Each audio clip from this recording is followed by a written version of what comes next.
So,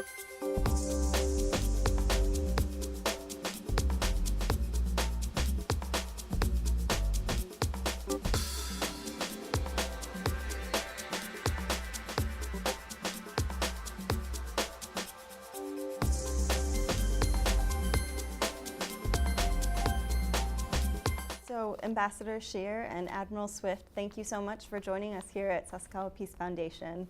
We appreciate you taking the time to come and speak with us about a lot of really critical issues that have been discussed.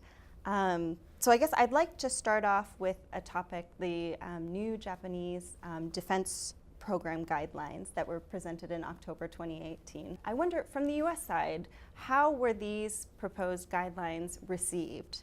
I think the new guidelines were received very positively in the United States. Of course, the United States and Japan have a long tradition of cooperation as allies, and we coordinate very closely both on our requirements as allies and on the ways in which we need to fulfill those requirements. So the new National Defense Program outline, I think, reflects not only strong Japanese interests, but it reflects the coordination we've conducted as allies. So the reception was very positive, and I'm sure the U.S. side looks forward to cooperating with Japan in as it implements the guidelines and as we strengthen our alliance cooperation on the basis of those guidelines. I would tag off Ambassador Shear's comments. I think there'll be a number of opportunities created with the release of the guidelines to deepen the dialogue. I don't think the questions will be new. The questions, I think, in the circles that I've been in, both in uniform and out of uniform, they've always been a part of those discussions. But I think having the new defense policy guidelines out there brings those questions to the fore, so they're more broadly discussed. So the guidelines themselves, I think, call them out. It talks about, obviously, the relationships internal to Japan from a defense perspective. It talks about the new domains that Japan is interested in being engaged in. It talks about jointness, amongst other things. Those are all questions that the U.S. side has been asking itself as well. So it allows a more collaborative discussion on those issues that are common separately, but allows a collaborative discussion of them together. What does it do with both of our relationships? And I think the environment in the region has changed so significantly in the last 5 years, in the last 2 years, and the last year. From the Japanese side, I think that was a large driver to the drafting of the guidelines, and I think that's very useful to both Japan and the United States and to the region as well. Were there any kind of striking elements from the guidelines that, from your perspective, were either new or kind of delved beyond the cooperation that has gone on between the U.S. and Japan? Well, I think the addition of space and cyber is very important, as well as the overall emphasis on multi-domain coordination in warfare. These are areas that the United States military and the United States defense and security community are focusing on very heavily. And as we go forward, the Japanese focus on these areas will certainly help us coordinate more closely and operate more closely together as allies. Space and cyber are going to be critical domains in which we fight the next war, and I think it's a sign of great progress that Japan has placed emphasis as strong as it has on these domains.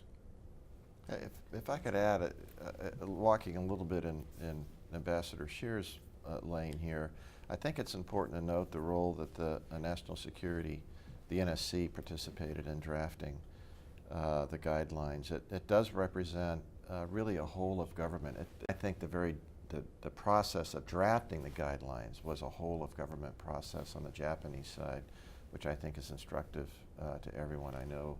Obviously, no plan can cover everything. Were there any gaps that you saw that you wish had been addressed, or anything that you were kind of not even necessarily disappointed, but something you wish you had saw more or more comprehensively addressed? Well, I think one thing both the United States and Japan are going to have to focus on in future years is the resourcing question. We're both facing some fiscal stringency in future years. That's going to generate shortages in defense spending, I think, on both sides. And as we move forward in implementing our defense plans together, we're going to have to make sure that our resources and our goals and the tools we have to pursue our goals are all aligned in a more tight fiscal environment. As the ambassador pointed out, the resourcing issues are not unique to any one country. And the challenges that we face on the defense side as well as the other areas of government that investments need to be made. We don't have the people, we don't have the assets, whether you're talking about on the diplomatic side, on the military side, the economic side, whatever it may be. The guidelines help structure that dialogue in a more positive way, because the discussions I've been in, they're kind of all over the place as to what the challenges are, because there's so many challenges. Well, I think our discussions yesterday, as well as the NDP, was generated by three big issues in the region, and that's uncertainties related to China's rise and China's intentions, uncertainties related to the role of the United States in the world and in the region, and uncertainties, of course, related to Kim Jong-un's development of nuclear weapons and the missiles designed to deliver them. So while we may have differences in more tactical areas, we're all facing these uncertainties. And as allies, we've always worked together to reconcile our differences and move forward operationally based on common understanding. I was not surprised at the amount of overlap, the consensus of what the challenges that the region faces. In this case, it's in the context of the Japanese perspective of what those challenges are and the U.S. perspective. The guidelines allows a focus on how do we collaborate in those areas where there's overlap, but it also allows a discussion where we have differences to better understand those differences. The U.S. is going to have different national interests than other countries in the region. And too oftentimes, those points have been points of divergence, frictional points of divergence. I think that the guidelines allow us to have a discussion of where those friction points are and have a deeper understanding about why we see things differently. That actually further strengthens the relationship, gets away from those divergent discussions that sometimes have occurred in the past. The Admiral makes a good point. I mean, what the U.S. and Japan do together as allies is not the result of one side imposing its views on the other, but it's always a result of very close cooperation, coordination, and consultation. So what we do as allies is really a joint effort. Another kind of proposal that came out of the Japan side was this concept of the free and open Indo-Pacific, which was proposed by Prime Minister Abe, and is more or less taken up by the current Trump administration as kind of a central theme. But I think you, Ambassador Shear, brought up one of the kind of difficulties and challenges is questions of commitment from the U.S. side and uncertainty about kind of follow through regarding these problems that require multilateral cooperation or larger efforts. Do you think it's justified for your partners in Asia to be concerned about U.S. commitment? And could you discuss kind of what you see as the Trump administration's commitment to these challenges in the Indo-Pacific region?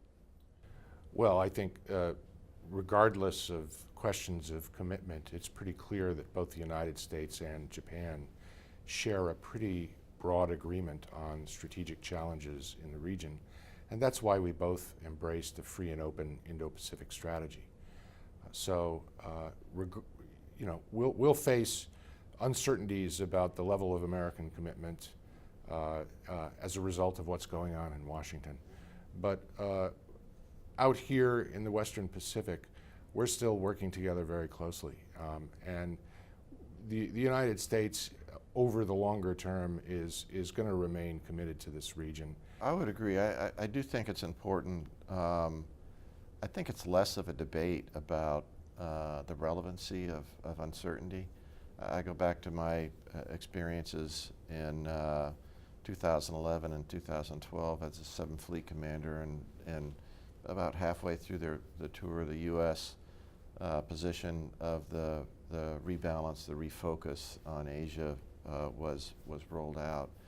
And in my travels throughout the region, there was a consensus view that was shared privately with me, with senior people in governments throughout the region, that skepticism of would the U.S. be able to stay focused on this rebalance.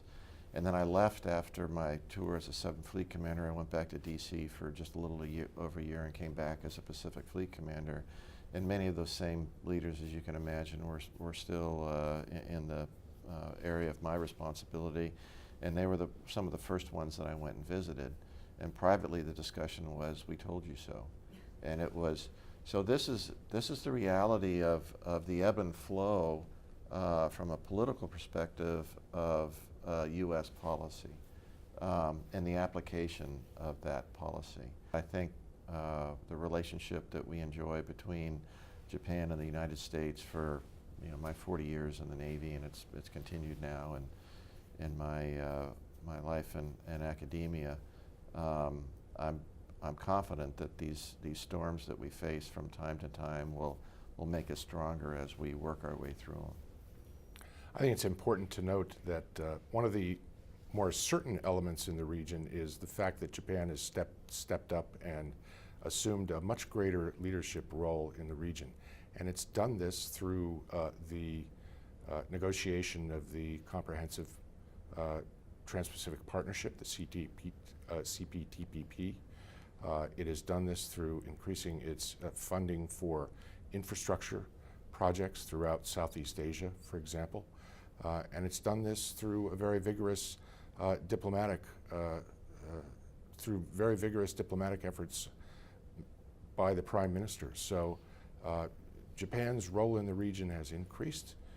It has taken on more leadership, and this has certainly helped compensate us for some of the uncertainties associated with both China's rise and the uncertainties related to America's role in the region.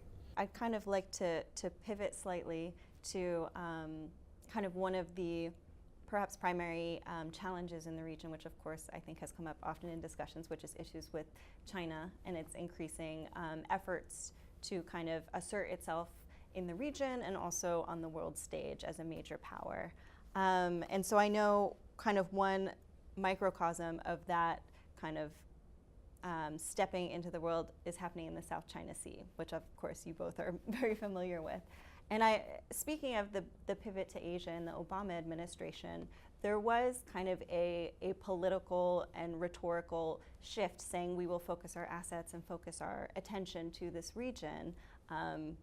Whether there was follow through on that, I think we could have that debate as well. But I wonder what is happening right now under the Trump administration regarding issues in the South China Sea? So one of the criticisms of the previous administration was that policy was put in place, but opportunities for action was missed.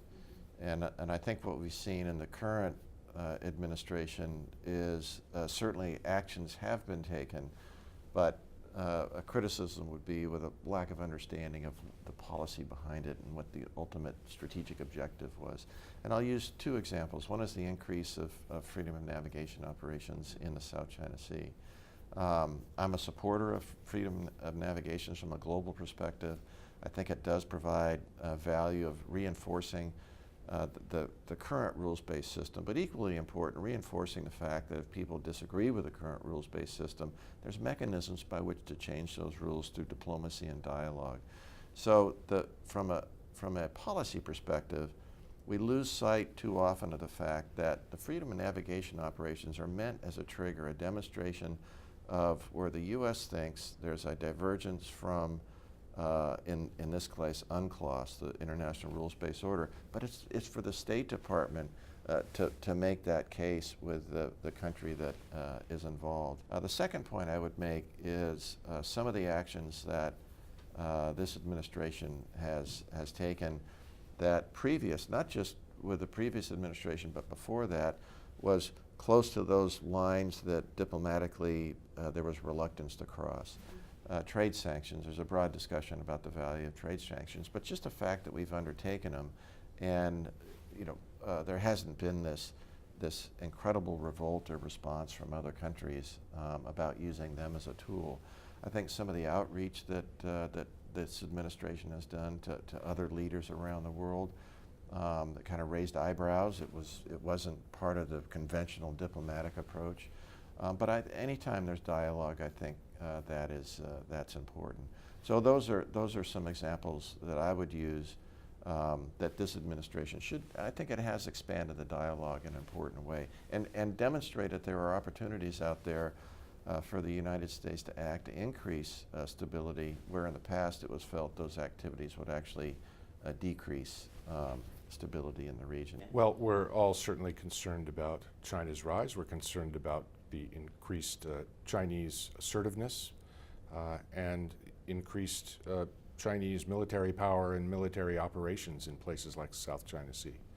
But it's important to note that both Japan and the United States have very, very strong economic relationships with China, as well as very strong people-to-people relationships with China.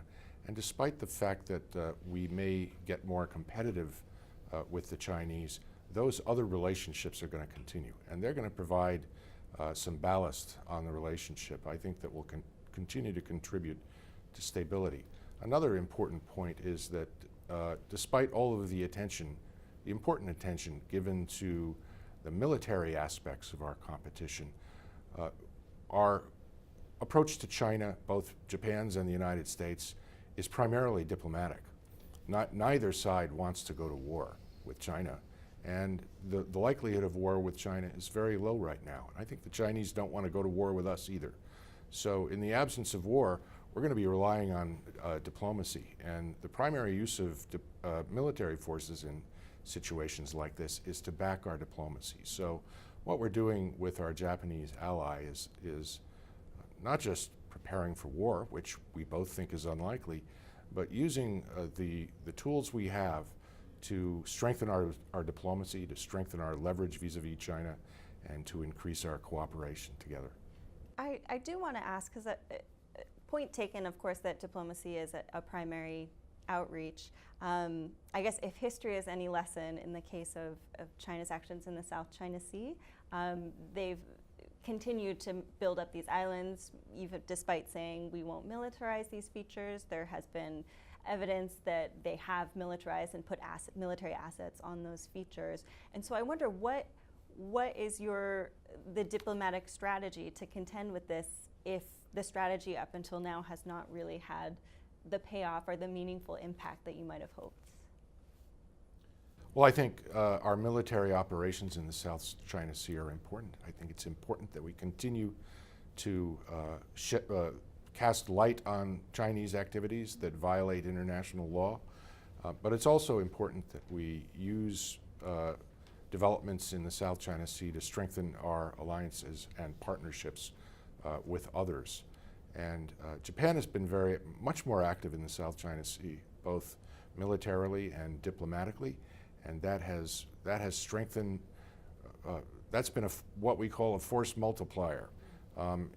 It has really strengthened our diplomacy in the South China Sea. The attention the United States needs to place on the region has fallen off a little in the Trump administration, but I think that as the administration recognizes the importance of conducting strong diplomacy vis-a-vis China and the importance of Southeast Asia, that attention will increase. If I could add to, my personal view is that the national box of tools is extensive, that any nation has access to. And I think that whenever we reach for a military tool, it should always be in support of another element of government. If you reach for the military tool and that's your primary tool, it is often a statement that diplomacy has failed or we've given up on diplomacy. If you reach for a military tool, one of the reasons that I think that there has been a tendency in the past and still in the future, it should be instructive to us, that the reason that people reach for that tool, leaders do, is that the response is measurable almost immediately. The challenge that the ambassador has with all of his service to the country and his role in State Department and then continued in OSD as well, is that the diplomatic tools, the policy tools, the political tools, the response is a very slow turn cycle. What, from the U.S. perspective, would be the ideal outcome? Like, what is the objective of current U.S. actions? What I would suggest to my Chinese friends is that it's in China's best interest to either embrace the standing rules-based system or to advocate for changes in the system where they have differences through diplomacy and dialogue rather than force and coercion. Personally, I don't think China has any intention of attacking anyone. That would certainly be counterproductive to both the future of China and the other countries, just from an economic perspective, much less from a military perspective. So I think the realm is really in the diplomacy side where these dialogues need to occur, and the military actions should always be in direct support of engendering a deepening of that dialogue, not just directly between the U.S. and China, but between China and other countries in the region that have similar concerns. But I defer to the ambassador for his expertise. Thanks, Admiral. Well, in 2016, the International Tribunal on the South China Sea defined what's legal and what's not in the South China Sea with regard to territorial claims. And I think it'd be great for the Chinese to adhere to the tribunal's ruling. If the Chinese adhered to that ruling, I think a lot of problems would disappear. And I think that's the case with the other claimants as well. The Chinese aren't the only people occupying features in the Spratly Islands. There are other ASEAN claimants who occupy features, and I think the best first step for everybody would be to adhere to the International Tribunal ruling. This is kind of a very big picture question, but does the U.S. have a grand strategy in the region? My view is, and there's many people that disagree, is that the United States does not have a grand strategy.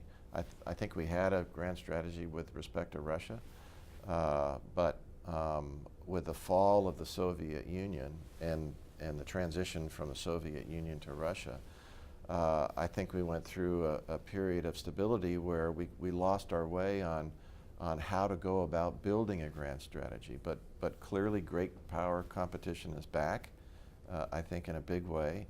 I think there's a lack of understanding of exactly what a grand strategy is. In my mind, it's simply a nation statement of what it sees that is important from a global perspective and what it sees as its role based on those important issues.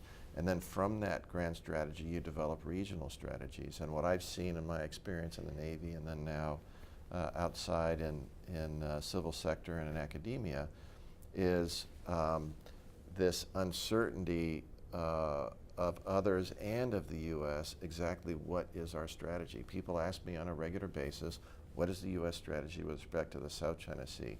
What's the U.S. strategy with respect to the East China Sea, with the Mediterranean, with specific countries? And I think Japan has set an example with the guidelines of the importance of a strategy. I do believe that Japan does have a strategy, and that allows a whole of government approach to get after this problem as opposed to just military elements or just the Department of Treasury with sanctions, whatever it may be. It should be a much more collaborative effort.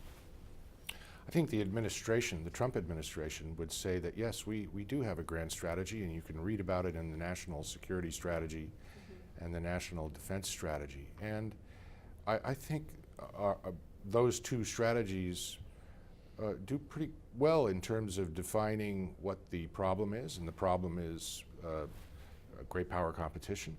And they do well in defining a set of goals.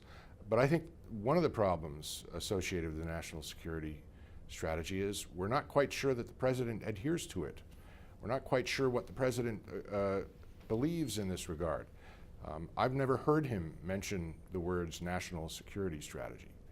I've only heard him mention the words Indo-Pacific strategy once in his speech in Da Nang in 2017 to the APEC forum.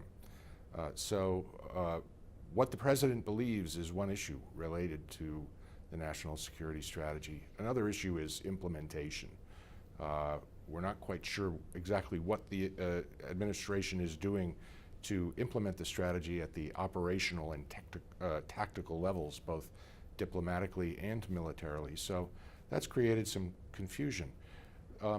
There have been some good signs, however, and in this regard, Congress has really stepped in to help fill things out with what's known as the BUILD Act on infrastructure funding, as well as the Asia Reassurance Initiative, which is a completely senatorial initiative. And these are very encouraging, and hopefully the administration will get together with Congress and put these elements together and build what turns out to be a coherent strategy.